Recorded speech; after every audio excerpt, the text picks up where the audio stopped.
Olá, aqui é o Guilherme. Esse é o canal Rixunt Unicornes e essa é a nossa segunda aula, que na verdade é a segunda parte de uma aula sobre conectivos lógicos. E na última aula eu falei sobre disjunção, conjunção, negação e falta um dos conectivos que mais aparecem assim em estudos de lógica clássica, que é a implicação. A implicação ela pode ser representada por esses três símbolos aqui. Então, o que nós vamos ter é, por exemplo, se chove, então a grama fica molhada. Se chove, então a grama fica molhada. Se chove, então a grama fica molhada. Eu prefiro esse daqui, que é o que eu vou usar no que vem a seguir.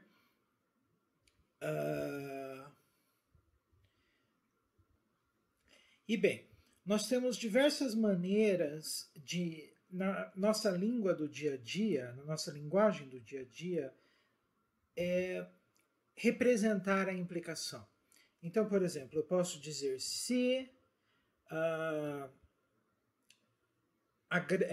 chove, então a grama fica molhada.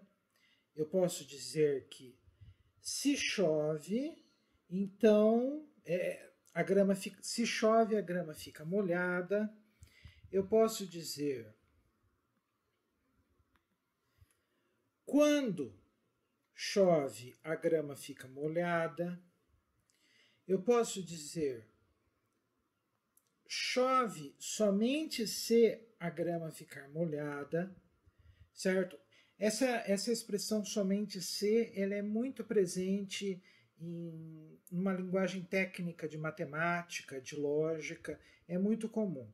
Essa também implica que chover implica que a grama vai ficar molhada, ou a grama ficará molhada. E tem uma outra maneira, e aqui eu deixei bem claro, que ela é invertida. Então é o seguinte: a grama fica molhada se chove. Isso é muito importante. Note, e isso vai aparecer um pouco mais para frente na lição, que o somente se é a coisa que está antes implica o que está depois. Enquanto o se é a coisa que está depois implica o que está antes. Mas quando a gente pensa em termos de linguagem natural, isso é bem claro. Se a grama fica molhada se chove, certo? Então, novamente aqui, eu vou assumir algumas coisas para simplificar a notação. Então, chove vai ser o nosso C, a grama fica molhada vai ser o nosso G. Verdadeiro vai ser o V e o falso vai ser o F. E eu faço a tabelinha de verdade. Nós vamos ver mais sobre tabelas de verdade na próxima aula, mas isso daqui, embora uma representação de o que acontece com cada combinação de possibilidades, isso não passa de uma tabela de verdade também. Então nós temos aqui, pensei em inglês, verdadeiro, verdadeiro, verdadeiro, verdadeiro. E nós temos todas as combinações. As duas coisas são verdadeiras, a primeira é verdadeira e a outra é falsa, a segunda é verdadeira e a outra é falsa, ou as duas são falsas. E aqui eu representei da melhor maneira que eu pude, né? Eu não sou um artista, que chove, é verdadeiro nesses dois casos, e nós temos chuva nesses dois casos, ou que não chove, então eu tenho o solzinho, e a grama fica molhada, é representado dessa maneira tosca como água na grama, ou então a grama não fica molhada, e é esse caso aqui. Então você vê que esses desenhinhos representam os valores de verdade que nós temos à esquerda. Então, vamos começar a preencher, certo? O que nós esperamos da implicação. Se chove e a grama fica molhada, se os dois são verdadeiros, isso é verdadeiro. Choveu e, como esperado, a grama ficou molhada. Então, de fato, chover implica que a grama fique molhada. Agora, se choveu, mas a grama não ficou molhada, que é essa combinação aqui, então é claro que a nossa afirmação de que se chove a grama fica molhada é falsa, porque o antecedente, o que vem antes, aconteceu, mas o consequente, o que vem depois, deixou de acontecer, certo? Então nós temos dois casos muito especiais, eu fiz uma setinha aqui para representar isso, que são os casos em que o antecedente é falso, ou seja, que não chove. Essa é uma parte que existe muito debate do que deveria ser colocado aqui. Muitas pessoas discordam da escolha que a lógica clássica faz do que colocar aqui, mas eu vou tentar dar alguns argumentos de por que... dificuldades técnicas, porque nós deveríamos ter verdadeiro aqui. Então a implicação só é falsa quando aconteceu a primeira coisa, mas a segunda deixou de acontecer. Agora, isso daqui é difícil de aceitar para muitas pessoas. Então, vamos para algumas explicações possíveis de por que a implicação funciona como ela funciona. A primeira explicação que eu vejo muita gente gosta é a questão da possibilidade. Que é o seguinte, não chove, ou seja, chover é falso. Mas, deixa eu até ajudar aqui, mas se chovesse, não é verdade que a grama ainda ficaria molhada? É uma pergunta, é uma possibilidade, certo? É um condicional. Mas, então, se a grama fica molhada, mesmo no caso que chovesse, certo, mas não choveu, a implicação não deixa de ser verdadeira, porque não choveu. Então, a implicação é verdadeira, certo? Muitos gostam dessa explicação e tem um problema claro que muita gente aponta, que é o seguinte, que possibilidade não é o mesmo que verdade. Nós estamos falando de verdade e falsidade, mas aqui entrou uma questão de possibilidade, se chovesse, possibilidade, que na verdade não é da alçada da lógica proposicional que a gente está trabalhando. Então essa explicação não é perfeita. Uma outra explicação que é bastante popular é a questão imperativo. Pensar numa implicação como um imperativo, certo? Então, por exemplo, se o seu celular está ligado, vamos denotar o seu celular estando ligado por L, desligue-o, vamos denotar isso por D. Então, a implicação é L implica D, certo?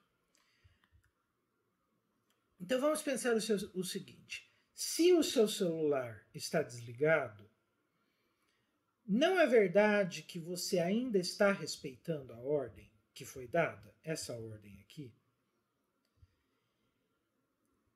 Você está respeitando, porque na verdade o que a pessoa quer, a pessoa que anunciou essa ordem, quer que todos os celulares estejam desligados, certo?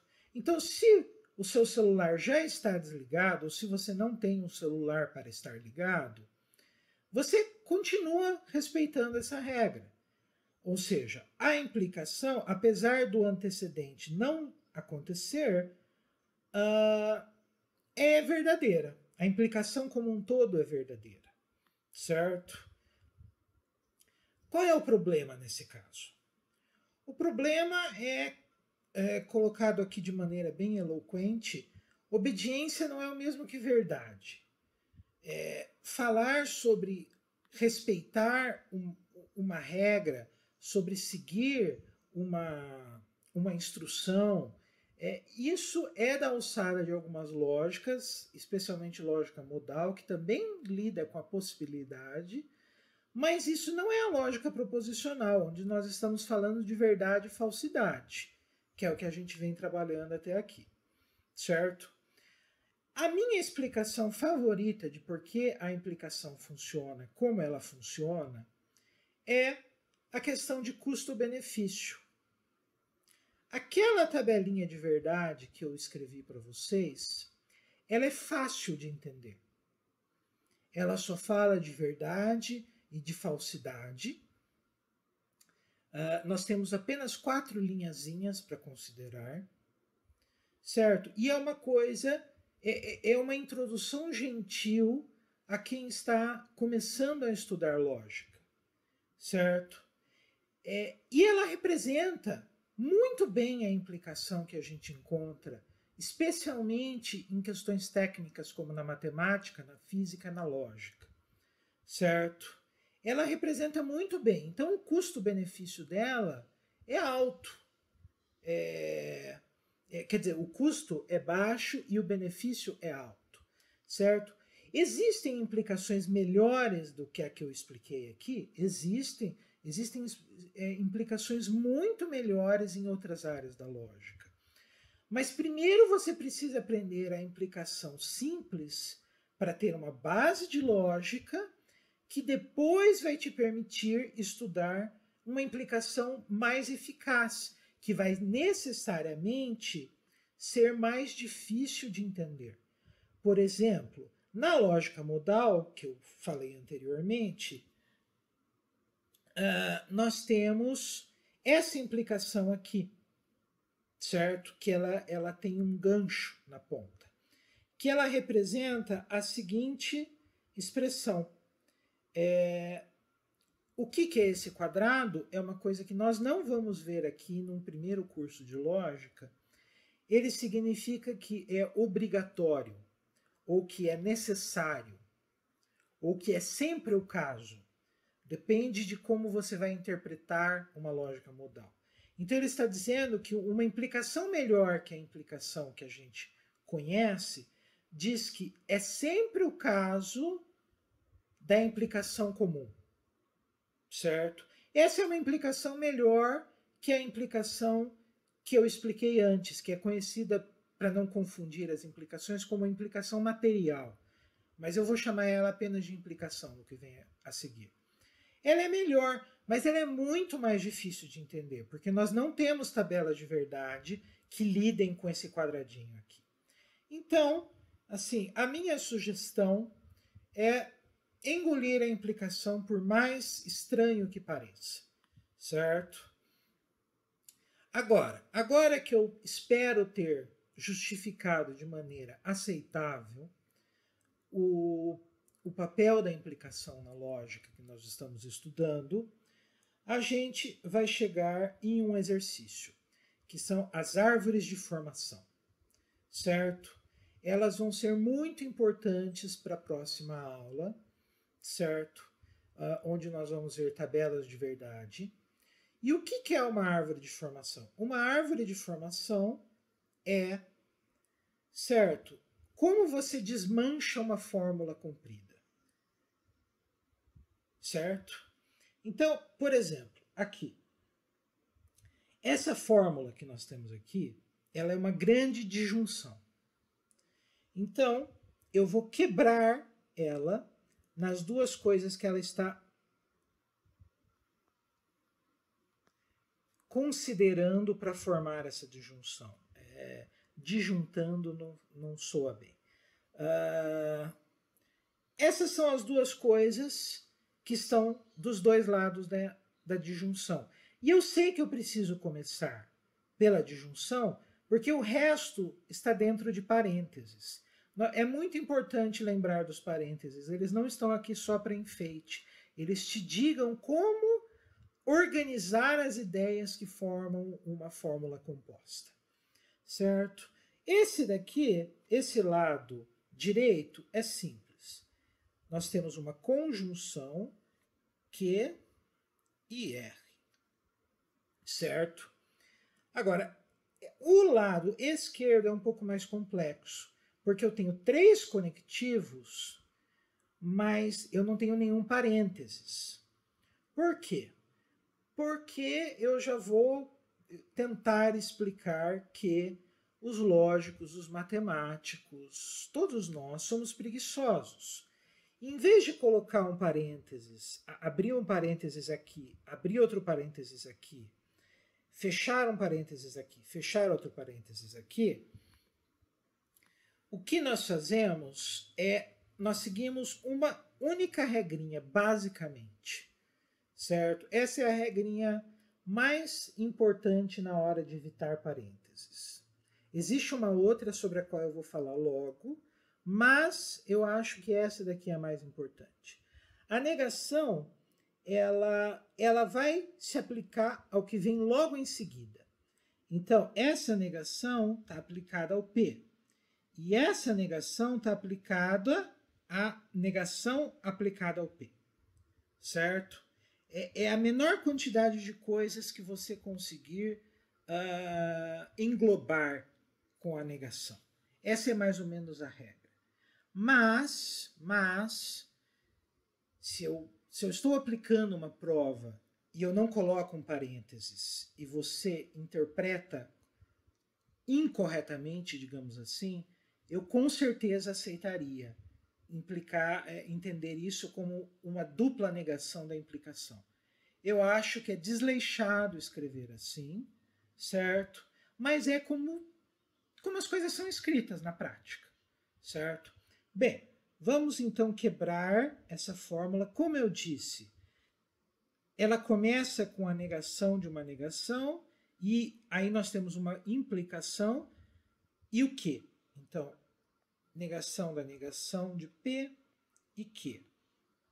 Nós não terminamos porque ainda estão aparecendo conectivos.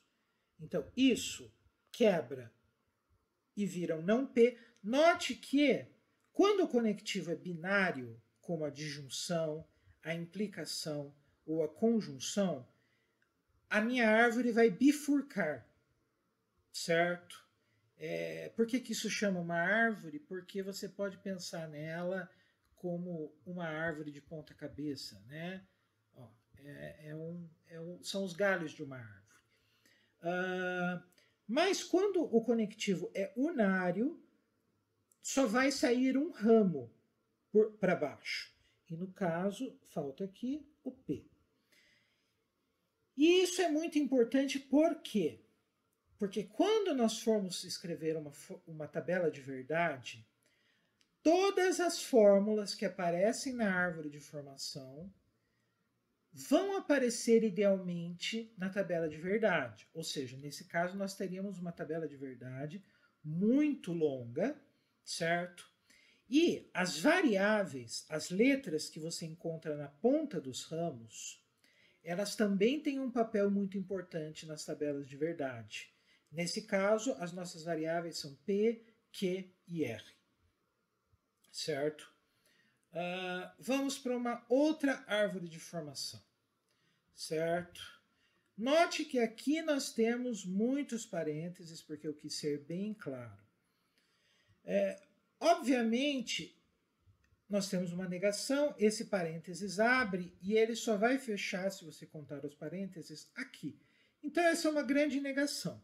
Vamos começar por removê-la e quebrar a fórmula nos seus componentes mais simples, que nesse caso seriam tudo isso daqui, certo?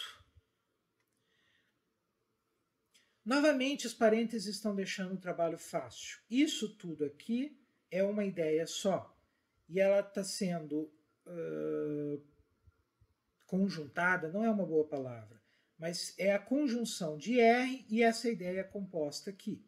Então, nós vamos bifurcar R, P implica Q implica P. Novamente, o trabalho aqui está fácil. Nós temos um parênteses englobando essa ideia, nós vamos bifurcar. E aqui não tem muito o que ser feito, é bem claro. O Q vai para um lado e o P vai para o outro. Então, nós temos essa árvore de formação e as variáveis que tem na fórmula são P, Q e R. Ou R, P e Q, a ordem realmente não importa. Eu prefiro falar na ordem alfabética. Agora nós temos uma árvore de formação muito difícil, na minha opinião, porque ela novamente está relacionada àquela questão de que todos nós somos preguiçosos e às vezes nós usamos uma notação desleixada porque é mais simples, certo? Então você pergunta, espera, qual é o certo? É um P ou Q ou R ou é um P ou Q ou R? Qual é o certo se eu não escrevi os parênteses? Deixa eu repetir a fórmula original aqui no topo. Então, P ou Q ou R. Certo? Em princípio, isso não significa nada, porque não está respeitando, assim, os parênteses, não está claro, é uma fórmula ambígua. E a lógica formal ela é feita exatamente para nos livrar das ambiguidades. Então, isso é um problema. A questão é que essas duas fórmulas, elas se comportam da mesma maneira quando a gente calcula as tabelas de verdade delas. Isso significa, para os lógicos, que elas são equivalentes. Elas são a mesma ideia disfarçada de duas maneiras. Então, para simplificar o nosso trabalho, os lógicos vão e removem os parênteses, dizendo que qualquer maneira que eu ler essa fórmula vai resultar essencialmente na mesma coisa. Então, se eu der uma coisa dessas numa prova, o que eu acho que eu nunca daria, porque eu acho que soa mais como uma pegadinha do que qualquer coisa, eu aceitaria qualquer uma dessas duas tabelas de verdade. P ou Q, R, P, Q. Ou essa tabela aqui. P, Q, ou R, Q, R. Qualquer uma dessas duas é aceitável, na minha opinião, nesse caso, mas eu acho que esse é um exercício mal posto, certo? Não é certo pedir para interpretar uma coisa que não tem uma interpretação correta, certo? Ela é ambígua. Bem, agora que nós terminamos esses exercícios, nós vamos para o último dos conectivos que eu vou abordar, certo? Ele é um conectivo especial, ele é pouco usado, certo? Ele é mais para entender que existem outras maneiras de definir conectivos e que a conjunção, a disjunção, a negação e a implicação não são os únicos que nós vamos ver se nós trabalhamos em lógica, certo? A biimplicação ela pode ser representada de qualquer uma dessas maneiras. P, C e somente C, Q, P equivalente aqui, ou P, C e somente... Opa, perdão, Q. Qualquer uma dessas três maneiras é válida. Eu, pessoalmente, prefiro essa primeira. Certo? E é a que eu vou usar abaixo. E geralmente, como nós escrevemos isso? Como nós dizemos isso no dia a dia? A verdade é que essa não é um conectivo que a gente costuma usar no dia a dia. Ele geralmente é usado em contextos técnicos, matemática, lógica, física, química, certo? Mas, como a gente diz em voz alta quando a gente está estudando lógica, matemática, física, química, nós dizemos que alguma coisa, C e somente C, alguma outra coisa. E, novamente, por causa da questão da preguiça, muitas vezes nós simplificamos o C e somente C como um CE, S-E-E, tudo junto. Então, se você encontrar algo assim num texto matemático, você já sabe o que é. Agora, vamos considerar a tabela de verdade da biimplicação, certo? Deixa eu escrever aqui, verdadeiro, verdadeiro, opa, não, verdadeiro, verdadeiro, e eu sempre escrevo a tabelinha enquanto eu estou dando a explicação, porque é muito bom lembrar de como isso é feito, certo? Considerar todas as possibilidades. Então, A, nesse caso, eu atravesso a rua. Então, veja aqui é a calçada, ótimo desenho. Aqui é a rua, eu estou atravessando a rua, nesses dois casos, é verdadeiro. E quando eu estou na calçada, eu não estou atravessando a rua, então é falso. Certo? E o V o sinal está verde. Então aqui o sinal está verde, aqui o sinal está vermelho, ou seja, não está verde, e assim em diante. Certo? Então, eu digo para você, eu atravesso a rua, sei somente se o sinal está verde. Perfeito. Nós podemos até pensar naquela questão de obediência que surgiu antes, que você recebe um imperativo, atravesse a rua, sei somente se o sinal está verde. Vamos ver. Eu estou atravessando a rua, sei somente se o sinal está verde? Sim.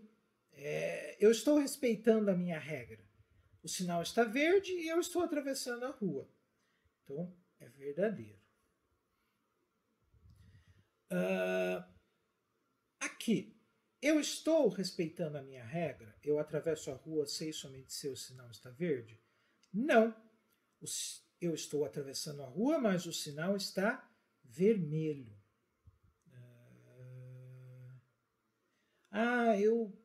Eu não pensei nessa questão do verde e vermelho. Se alguém tiver dificuldade em separar essas duas cores, perdão.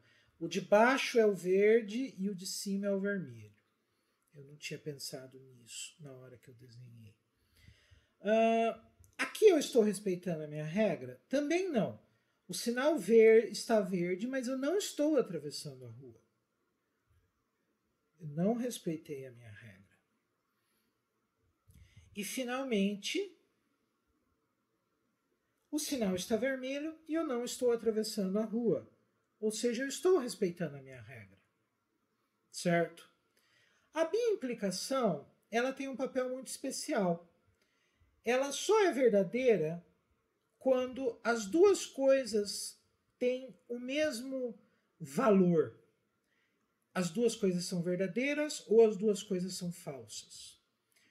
E ela é falsa quando esse não é o caso, quando as coisas são diferentes, certo? E essa maneira que a gente expressa a biimplicação, sei somente ser, ela vai lembrar vocês do que nós fizemos na parte da implicação, certo? O somente se vocês lembrarem, é que essa coisa... Só um instante. O somente se significa que essa coisa implica essa. Enquanto o se, como vocês lembram, ele inverte. Que cor eu vou escolher? Sei lá. O se inverte essa coisa, implica essa. Então eu estou dizendo que as duas coisas se implicam. Se uma acontece, qualquer uma das duas, ambas acontecem. Ou então nenhuma acontece, que é o que nós vemos exatamente aqui na tabelinha de verdade. Pois bem, isso encerra a nossa aula por hoje, certo? Nós terminamos aqui uma visão rasa, mas suficientemente completa dos conectivos da lógica clássica. E na próxima aula eu espero começar as tabelas de verdade. Muito obrigado e até uma próxima.